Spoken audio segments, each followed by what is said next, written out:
તો અનેક મહત્વપૂર્ણ સમાચાર સામે આવી રહ્યા છે વરસાદને લઈને તેની પર નજર કરીએ તો તાપી જિલ્લામાં વરસાદી માહોલ યથાવત જોવા મળી રહ્યો છે। સમગ્ર જિલ્લામાં વરસાદ પડી રહ્યો છે। વ્યારાનગર અને ગ્રામ્ય વિસ્તારોમાં વરસાદી માહોલ જોવા મળી રહ્યો છે। વહેલી સવારથી જ વરસાદની શરૂઆત થઈ ગઈ છે। વાલોડ, ડોલવણ, સોનગઢ તાલુકામાં વરસાદી ઝાપટા પડી રહ્યા છે। સમગ્ર રાજ્યમાં મેઘમહેર જોવા મળી રહી છે, ત્યારે તાપી જિલ્લામાં પણ વરસાદી માહોલ યથાવત જોવા મળી રહ્યો છે। વધુ એક દિવસ એટલે કે આજે સવારથી તાપીમાં વરસાદી ઝાપટા પડવાની શરૂઆત થઈ ગઈ છે, તો આ સાથે જ વ્યારાનગર અને ગ્રામ્ય વિસ્તારમાં પણ વરસાદી માહોલ જોવા મળી રહ્યો છે। વાલોડ, ડોલવણ, સોનગઢ તાલુકામાં વરસાદ જોવા મળી રહ્યો છે। આ સંદર્ભે વધુ વિગત મેળવી લઈએ। અમારા સંવાદદાતા અમિત અમારી સાથે જોડાઈ ગયા છે। અમિત, તાપી જિલ્લામાં વરસાદી માહોલ યથાવત, શું વિગતો, કેવું વાતાવરણ?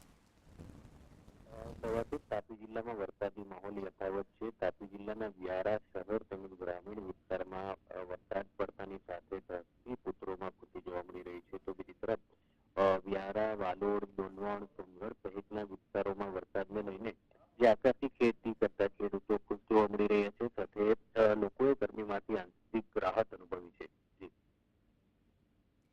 જી આભાર અમારી સાથે જોડાવા બદલ અને સમગ્ર માહિતી આપવા બદલ।